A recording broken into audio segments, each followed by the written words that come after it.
Hello again, everyone, and welcome to The Crusher. I'm your host, Josh Brewster, and there's a great American who I met during my years of working doing radio for the Anaheim Ducks, and he's a very impressive guy. He has worn a lot of hats in the business he's in. He's been an actor, a producer, a radio host, a TV host, and now he is the host of the very long-running Sports Lodge on AM 830, the channel I was on for many years, AM 830 here in Southern California, the home of Angels Radio, and of course the host of the Sports Lodge. It is none other than Roger Lodge. Roger, thank you for joining me today on The Crusher.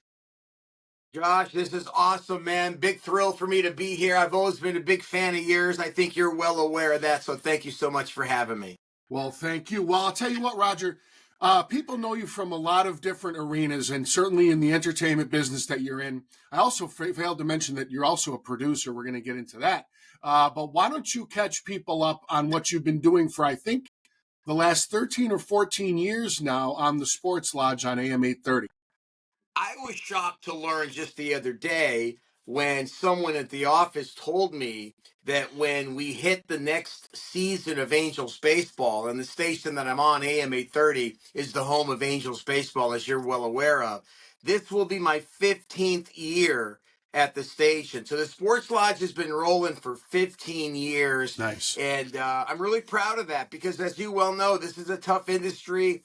It's the number 2 radio market in the country. So to be around as long as I have with the Sports Lodge, I'm pretty proud of that, Josh. I really am.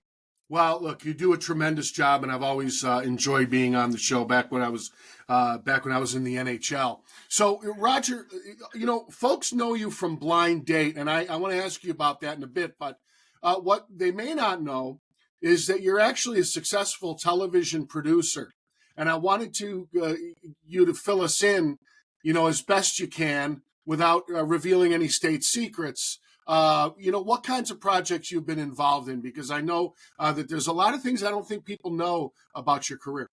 It's funny because when you go back to when Blind Date first started, um, and the first season, I was pretty much just showing up and reading a prompter, and that was my job. I was the host of the show.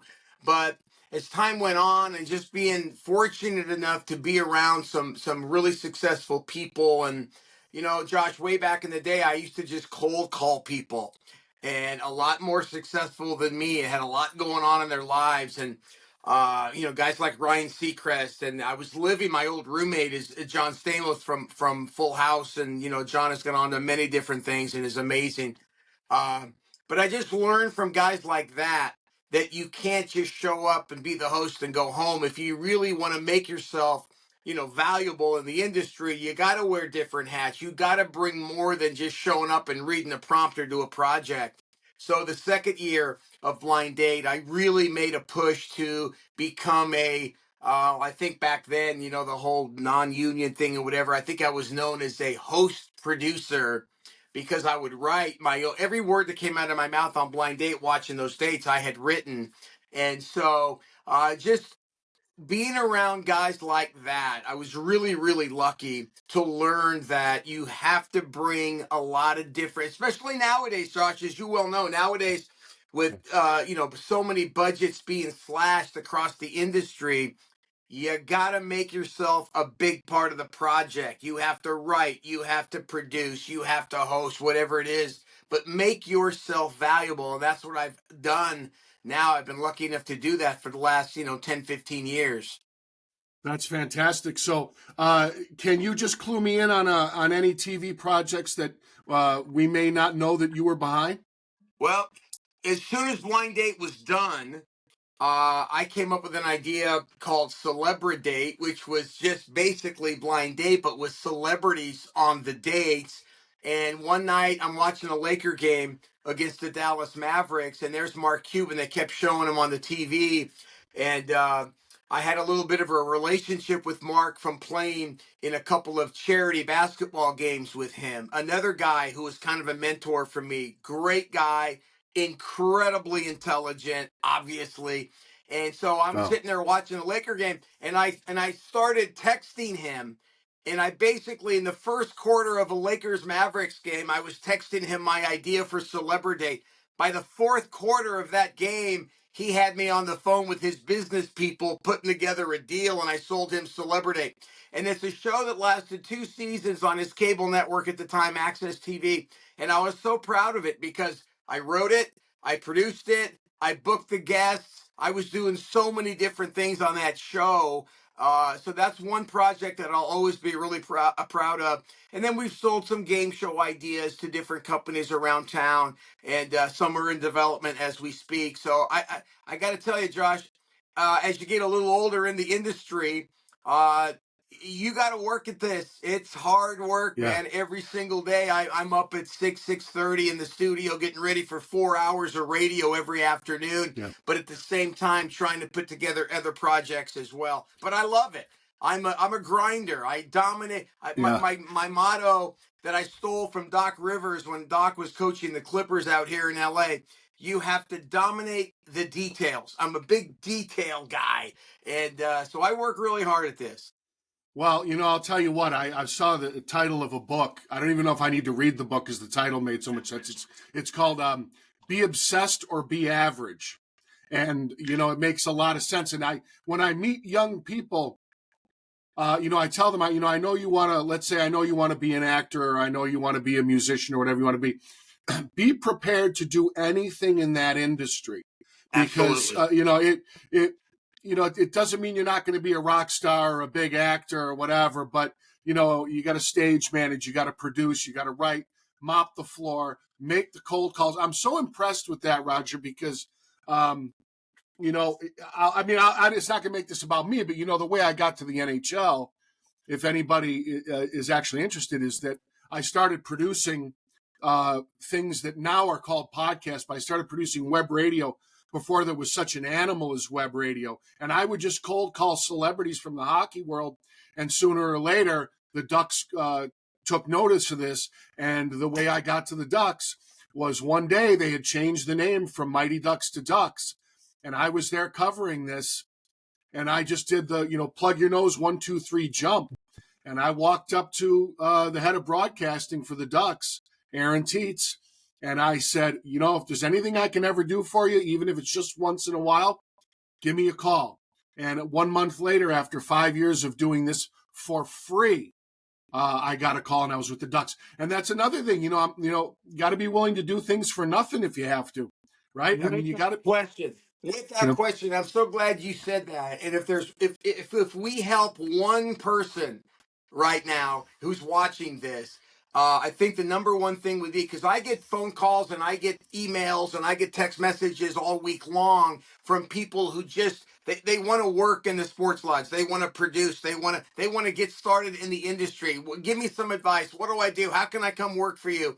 And I always tell people, just wherever it is, whatever radio station, whatever television station, whatever it is, if you want to be in this industry, find a way to just get in the building, just get in the door, and just get, I don't, like you mentioned, if it's getting coffee for the host and the staff, it just yeah, get in the building yeah, somehow, some way. And eventually, at some point, if you make your way around people who make decisions in the industry, and they see how hard you work. And by the way, I don't care if you went to Syracuse, and I don't that's care if right. you went to the University of That's Miami. right. I don't care where you are. That's right. But if you're passionate, enthusiastic, and positive, man, that puts you ahead of a lot of people in And, this business. and as you mentioned, the details, they say the devil's in the details.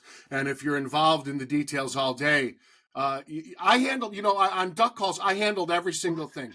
Everything you heard come out over the air was from me. So on that note, I see Otani over your shoulder there, and I Yes. see some Lakers stuff. So now, look, Roger, for a guy who it has to do what you do. And I'm appreciating this now because now that I'm not in the NHL, I don't have to have every statistic in my head at all times. My brain is emptied out a little bit. You have to know you do 4 hours a day Yeah. of sports. So you've got to spend a lot of time before you hit the air on what's going on out there. Who knows who you're going to be talking to today on the Sports Lodge? Here's what people don't realize. When I do 4 hours every afternoon, I need 2 hours of prep for 1 hour Yep, of airtime. That's that's right. always been my motto. So Yep, 2 hours for every hour of prep. Because Josh, another thing is here I am doing sports now. And if it weren't for Jim Rome, who's basically a radio icon, yep, giving me an opportunity back in the day to come on and fill in on his radio show, I don't know if I'd be, working 15 years later still in radio, but he gave me an opportunity because I think he recognized the hard work that I put into this. Quick story: I originally came on his television show as kind of like a clown show, like a circus act. Hey, let's get the blind date guy to come on and talk about sports. That should be funny. And then when we got done, Jim was like, wait a second, you actually know what the hell you're talking about. This was really great. So he kept yep, bringing me back. And Josh, I grew up in Southern California, and I was lucky enough to grow up, like many of us here in SoCal, with Chick Hearn and Bob Miller, and Vin Scully and Dick yep, Enberg was calling Angel games. I was a sport fanatic my entire life. yeah, Moved up to L.A. Stamos and I moved up to L.A. together. Had a little apartment, and he was doing General Hospital at the time, a daytime soap opera, and I was kicking around, waiting tables, and going to acting class and trying to get jobs, trying somehow, some way to get in, and I kind of stumbled across the whole, hosting thing, and when Jim gave me that opportunity, it was amazing, and I'll never forget it because I'm so grateful that he gave me that opportunity. But I was ready when I started. I had been on Hollywood Boulevard interviewing people with a microphone, uh, just to practice and do it. I'd go up to Dodger Stadium and interview fans and put it on video. So the first time I ever hit the airwaves as a fill-in host for Greg Kinnear on Talk Soup at E oh yeah, oh Entertainment, yeah, great show. that wasn't the first time I actually done Right, it because I had been doing right. it on my own for many years before that. Yeah, no, it's interesting. All the and like you mentioned, it's doing it for free, doing it just to get the practice in, and Yeah. you can sit there and bang your head on the wall and go, "This isn't going anywhere," or you can say, "I'm going to have faith." I think your story is one of great faith. Now you know this is coming, Raj. Okay, I I'm watching right now. I am addicted to World's Dumbest. Okay, this show Yes. has not shot an episode in almost 10 years, Right. but I can't take my eyes off the screen. I've watched every episode at least 20 times. And I applaud you. I think someone should walk into your room there right now and give you an Emmy right now for what you did. So you've got to tell me about World's Dumbest. Folks, if I have to fill you in on what it is, it's a bunch of comedians and other personalities commenting on great video clips. It's one of the funniest things I've ever seen on television, and Roger was hilarious on it. So tell me about how you got World's Dumbest. I mean, you were on Blind Date and everything, but how did you get into World's Dumbest? And then how did you shoot it? Did they write you lines or did you just riff? Okay. So the folks at Meeting House, that's the production company that did the show in New York, contacted my agent, and they said, hey, will the blind date guy be willing to come in and just do our show once and see how it kind of goes? And so they called me and they asked me if I'd come in and do it. And obviously you want to know what the show's about and what's going on, so they explained it to me. And I thought, wait a minute, this is a great opportunity to show some comedic chops. So what they would do is they would send us the videotapes or the clips we were going to see, and then you're just, you go ahead and write whatever you're going to say coming out of those clips. Now, I had good practice for 7 years in first run syndication coming out of that ridiculous video on Blind Date. So I kind of knew what I was doing a little bit. But when you've got that comedy gold that they hand delivered to you Yeah. on World's Dumbest, I mean, it was so fun. The staff was great. The crew was great. The material was just pure gold to work with. It was awesome. A Oh, it great was run, amazing. a really great run. And then I think Impractical Jokers kind of came on, and they became the Yeah. the the the show on True TV. But we had a great run on World's Dumbest, no question. It should still be on the air. I'm ready to go. I'm ready for a screen test. I sit here and talk to the screen while I'm watching the show. I'm telling. I can't. I'm way geeked up about World's Dumbest. It's just the way it is. Hey, Josh, when you're doing a show and the name of that particular episode is World's Dumbest Partiers, I mean, come on, it's the best. It's a layup that it's Roger, just a layup for you. My favorite bit, I don't know if you remember this one. There's a guy who there's a funeral, okay? There's a funeral, and there's a portrait of the guy who's died, and it's right in front of his casket. And this guy does an interpretive dance, okay, all the way down the aisle, and then he crashes into the guy's portrait, and then he keeps doing his fabulous dance. It's still one of the funniest things I've ever seen. And by the way, and when I die, I want you to do that dance. It's just all right. Now listen. Here's what I want to backtrack to a bit. Let's talk about your acting career, because I mean, I don't know when you're going to pop up on another movie or play or whatever, but there's something, if you're an actor, okay, and I think you may have started as an actor. Is that right? Yeah, pretty much. Okay. I was kicking around trying to get little bit parts. Yeah. Okay. All right. Here's another key thing for all you kids watching out there. If you're an actor the way I was an actor, and then you realize that you have to develop other skills, you have to go down other avenues. How did that impact your ego, or were you able to say, you know what, I need more tools for my kit? I need to accept that there needs to be more tools to my kit. Or did that mess with your ego at all? You know what, Josh? I think for me it was I constantly was looking for ways to take myself out of my comfort zone. I wanted to always do things that I'd never done before. I was always looking for ways to really try to push myself. Okay, here's a great story. I was kicking around, waiting tables, trying to get my first acting job. They bring me in for an old daytime soap opera called Santa Barbara. It was on NBC. Yep.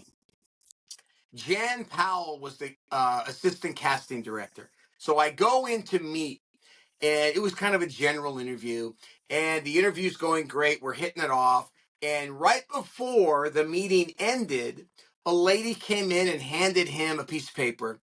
And he said, well, Roger, it was great meeting you. Thanks for coming in. I don't have anything for you right now. And then the lady hands him a piece of paper, and he says to me, oh, wait a minute, before you leave, unless you want to do this 1-day voiceover on the show. Well, I had just had my first child. I was looking to make some money any way I could other than waiting tables. And this is a man offering me one line voiceover on a daytime soap opera that nobody watched called Santa Barbara. So, of course, I took the job, and I was a sinister town, let's just say bad guy who was running around and accosting young women on the show. And so I did the voiceover. And then that story kind of got some legs, and they brought me back in to do another voiceover. Then they put me on camera with a ski mask. So I was like the town, villain with a ski mask. Josh, I ended up getting 6 months on a daytime soap opera. Why? Because I was willing to do anything to get in the door. It started with a 1-day voiceover, and it turned into 6 months, and paid for a lot of diapers for my firstborn. And then they called me in the office. For the executive producer called me in the office and said, okay, I got good news and I got bad news. We're going to reveal who the town villain is after 6 months of doing this. And the bad news is it's not going to be you. Because if we pull the mask off of you, everyone's going to say, who the hell is that guy? So they pulled the mask off, and it was a guy on the show, a regular that you would never expect to be the bad guy. So he took all my glory of my 6 months of being a villain on Santa Barbara. But I took the job, and it built into something. Burt Reynolds told me once, many, many years ago, take every job. You never know where it's going Yeah, to go. absolutely. And the people always they once asked Michael Caine, "Why are you in so many movies that just weren't even good?" Right? Yeah. And he said, "Because when you're 30 years old and you can't even afford to buy a plate of spaghetti, when they call you for work, you say yes." Yep. That's what it Yep. is. So anyway, now listen, you brought up John Stamos' name. You guys were roommates. Everybody knows this. Yeah. Okay, you got to help me with something. Jennifer Aniston, I've done a complete Okay. analysis of this. All right. All right. Jennifer Aniston and John Stamos are two people, and I think they're the only two people who get better looking Yeah. as they get older. I am convinced they are both space aliens. Are you willing to help me with my investigation? I'm here for you at this point. 13 years we lived together. And I got to tell you, it's even now, it's tough because you're around this guy and he's so damn handsome. It's tough to be around him because the guy's so good looking. But I got to tell you, it's interesting, Josh, because a lot of people always say to me, because when we were living together, he was on top of the world, full house, making a Yeah. fortune, a teen idol. Everybody wanted to be Uncle Jesse. And people used to ask me, man, isn't it hard living with him?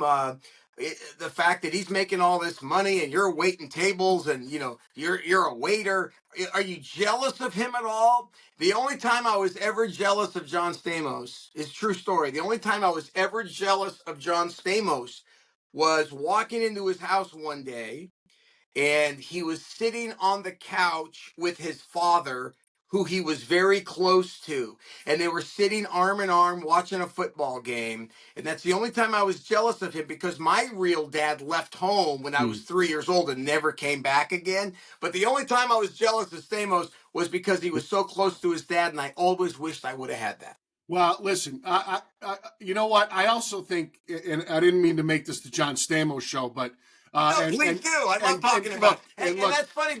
Hey, Josh, because a lot of people accuse me of talking too much about my relationship no, with John Stamos. But let me tell you something. I could talk about him all day because he's such an amazing guy and had such a positive influence in my life. He's like a brother to me. I love him like a brother, and well, he's had such a great influence and gave me so many opportunities. And he's always ready to teach. And I've learned from him over the years so much. well. Let me tell you something. I've known some people like John Resnick is the singer of the Goo Goo Dolls, right? Of course. The reason I was able to get on the radio had a lot to do with his bandmate, Robbie Takak, showing me how to produce audio. Okay, it's a long story. But, John never got his credit, I don't think, for being as good a guitarist as he is, because he's so damn good looking. And John Stamos, I think a lot of people underestimate who he is as a person because he's so outwardly good looking. But let me tell you something about that guy. When you look at the end of Don Rickles' life, and Oh, yeah. one of his best friends was Stamos, Yeah. I think that speaks volumes about Stamos because Don's 80 years old, and but John, I know he had him sitting when they roasted Rickles. Rickles had him sit next to him, and I Yeah. think it really goes to show you what kind of a guy your friend is. No question. And then it's also the same case with Gary Marshall towards the end of his life, the great producer, the director. There are other people like that as well. And Don Rickles, Gary Marshall, Jack Klugman. Yeah. Johnny did a show with Jack Klugman called You Again that was on for a brief time on NBC. During that show, I worked as John's stand-in. And there were a lot of days when, and that's another example there of taking a job just to be Yeah. around great people, successful people. There were often days where John had to go do something in wardrobe, or he had to go do something press wise, press related. So I found myself as a young up and coming actor on a stage doing scenes with Jack Klugman. And let me tell you Yeah. this. And let me tell you this story about Klugman. So John and I are, at the time, he's maybe 22, 23. I'm 2 years older than him, so I'm in my mid 20s. And we were basically doing this, working on this show together, trying to meet girls and, impress get a few dates here and there. That's because that's kind of the reason I got into the business, to look cool in front of girls. I wanted to meet girls. So we're working on this show with Jack Klugman, and we go to lunch one day with some female extras, and we're having a good time. It's practically a party on the set. And after lunch, we had to walk back to our dressing rooms, and we had to walk through the studio. The studio is now dark. Everyone's gone. Everyone's out to lunch. But from down a ways on the studio, we heard this rustle and bustle, and some guy was like cursing himself.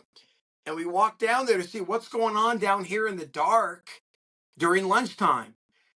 And it's Emmy award winning actor Jack Klugman working by himself to perfect a comedy bit that he had to do on the show that week. And that right there stuck with me forever. And it really made me think that, wow, to be truly great, it takes a lot of work. Yep. To be truly great and have, a lasting career. You got to work at this. And I learned that lesson from Jack Klugman, and it goes back to dominating the details. It was one little comedy bit, but there's an Emmy Award guy getting better. As great as he was after The Odd Couple and Quincy, if anybody could have phoned it in, it would have been Jack Klugman. But that's not the way he operated, and I always remembered that. Excellent. Well, Roger, I really appreciate you joining me on The Crusher today. I told you before we started, I got the special backdrop because Rick James is dead. And so I said, who is schmoove enough to deserve the tiger print? None other than Roger Lodge. Roger, thank you so much for joining me today. Great insights. And, I love you, and I really appreciate you joining me today. Yeah, I love you too, brother. Before I leave you, I just want to say this. You are a treasure in this industry. I've always been a big fan of yours.